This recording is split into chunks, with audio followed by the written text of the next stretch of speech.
Hello friends, कैसे आप सब लोग।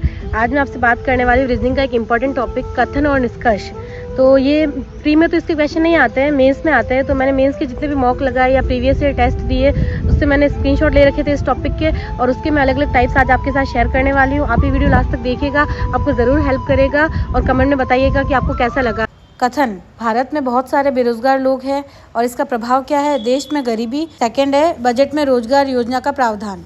तो देखिए इसमें हमारा आंसर क्या होगा, फोर्थ ऑप्शन होगा। दोनों सही है। अगर देखो भारत में बहुत सारे लोग बेरोजगार हैं तो बेरोजगारी से सीधा क्या प्रभाव पड़ेगा, देश में गरीबी होगी। और सेकंड क्या है कि बजट में रोजगार योजना होनी चाहिए। बेरोजगारी बढ़ रही है जिससे गरीबी भी बढ़ रही है, तो इसमें हमें क्या है कि रोजगार का प्रावधान रखना चाहिए। तो ये भी हम इसका प्रभाव मान सकते हैं, ये भी कुछ गलत नहीं है।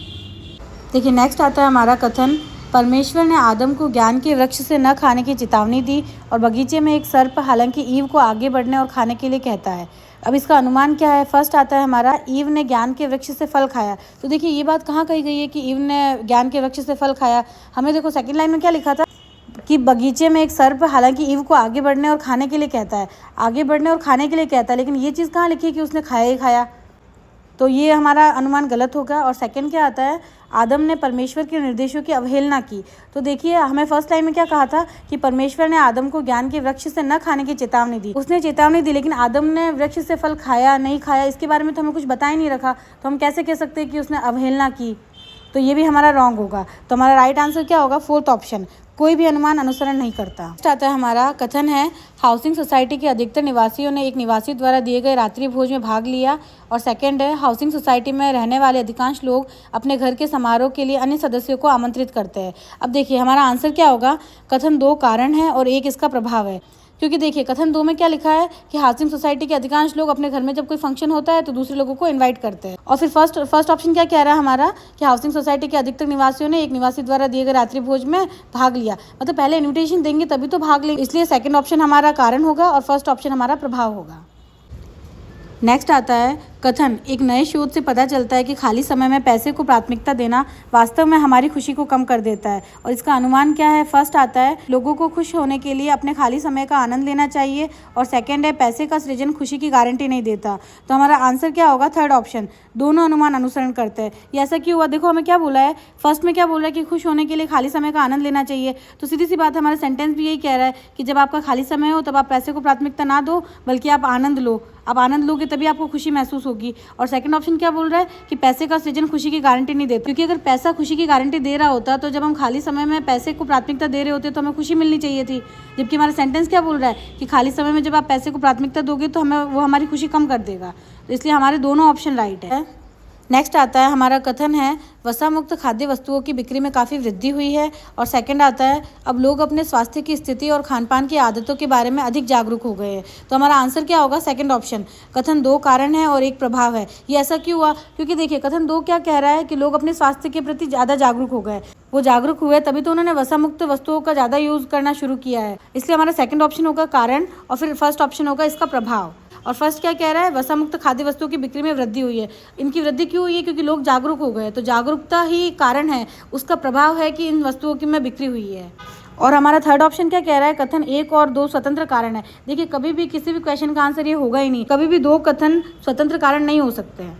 हमारा फर्स्ट कथन क्या कह रहा है, DOE ने शिक्षकों को 10वीं और 12वीं की आगामी बोर्ड परीक्षाओं के लिए विशेष कक्षाओं की व्यवस्था करने के लिए कहा। सेकंड क्या कह रहा है, 10वीं और 12वीं के छात्र स्कूलों द्वारा आयोजित विशेष कक्षाओं में भाग लेने लगे। तो देखिए फर्स्ट हमारा कारण होगा और सेकंड इसका प्रभाव होगा। क्योंकि देखिए कक्षाओं का आयोजन होगा तभी तो छात्र भाग लेंगे। तो फर्स्ट कथन के अनुसार सबसे पहले कक्षाओं का आयोजन होगा जो कि एक कारण है, और इसी का प्रभाव क्या होगा, सेकंड कथन, क्योंकि आयोजन होगा तभी छात्र भाग लेंगे। तो हमारा राइट होगा थर्ड ऑप्शन, कथन 1 कारण है और 2 इसका प्रभाव है। देखिए अब हमारा कथन क्या आता है, समुद्री डाकू बदमाश है जो समुद्र पर शांति सुनिश्चित करते हैं। और कारण क्या दे रखा है हमें, भले ही समुद्र अपने आप में शांतिपूर्ण है, समुद्र पर भी युद्ध हुए हैं। तो हमारा आंसर क्या होगा, थर्ड ऑप्शन, ए असत्य है लेकिन आर सत्य है। क्योंकि देखिए हमें ए में क्या बोल रहा है कि समुद्री डाकू बदमाश है। अब डाकू बदमाश है तो वो शांति थोड़ी ना करेंगे कि जो समुद्र पर शांति सुनिश्चित करेंगे। तो डाकू कभी भी शांति सुनिश्चित नहीं करते हैं। तो ये हमारा रॉन्ग होगा। और सेकंड इसका कारण क्या है, भले ही समुद्र अपने आप में शांतिपूर्ण हो लेकिन समुद्र पर भी युद्ध हुए हैं। तो ये एकदम सही है, भले ही वहाँ पे शांति हो लेकिन वहाँ पे युद्ध भी होते हैं। जब वहाँ पे डाकू आ सकते हैं तो युद्ध क्यों नहीं हो सकते हैं। तो इसलिए हमारा आर राइट होगा, ए असत्य है और आर सत्य है। हमारा प्रश्न है क्या सरकार को युवा उद्यमियों को प्रोत्साहित करना चाहिए? इसके तर्क है हाँ, वे बेरोजगारी के बोझ को कम करेंगे।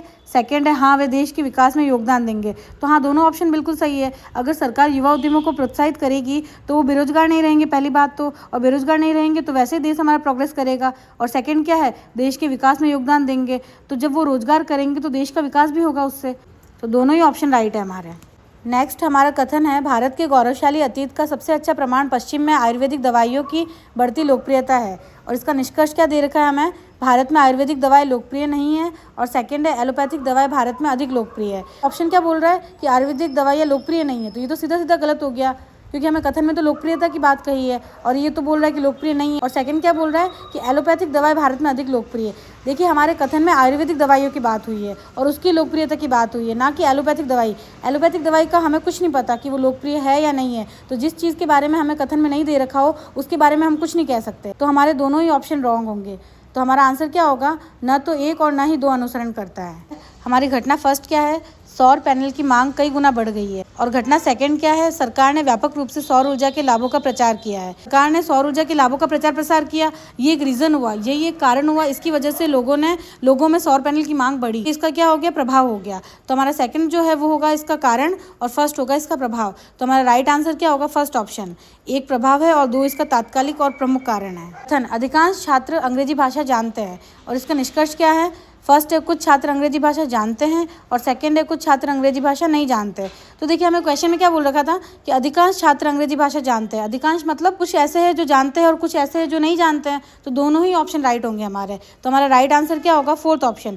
निष्कर्ष एक और दो दोनों अनुसरण करते हैं। हमारा कथन है, आधी रात को आए तेज भूकंप ने झारखंड को हिला दिया। और इसकी कार्यवाही क्या है, फर्स्ट है राज्य सरकार को कोई कार्यवाही नहीं करनी चाहिए और केंद्र सरकार की सहायता की प्रतीक्षा करनी चाहिए। तो देखिए, ये सरासर गलत है। अगर आपके राज्य में भूकंप आया है तो राज्य सरकार को सबसे पहले एक्शन लेना चाहिए, लोगों की मदद करनी चाहिए। ऐसा थोड़ी कि केंद्र के भरोसे बैठोगे। केंद्र का तो क्या है कि अगर कोई नेशनल लेवल का कोई मुद्दा है तो उसके लिए केंद्र डायरेक्ट एक्शन लेगा, लेकिन आपके पर्टिकुलर राज्य में कोई घटना हुई है तो सबसे पहले राज्य सरकार को ही जागरूक होना चाहिए। और सेकंड ऑप्शन हमारा क्या कह रहा है, जान माल के नुकसान का आकलन करने के लिए तुरंत एक सर्वेक्षण दल भेजा जाना चाहिए। ये एकदम राइट है। जैसे ही अगर भूकंप हो रहा है तो हमें सीधा उसका सर्वेक्षण करने के लिए एक दल को भेजना चाहिए। तो हमारी फर्स्ट कार्यवाही गलत है और सेकंड राइट है। तो आंसर क्या होगा हमारा, फोर्थ ऑप्शन। केवल सेकंड अनुसरण करता है।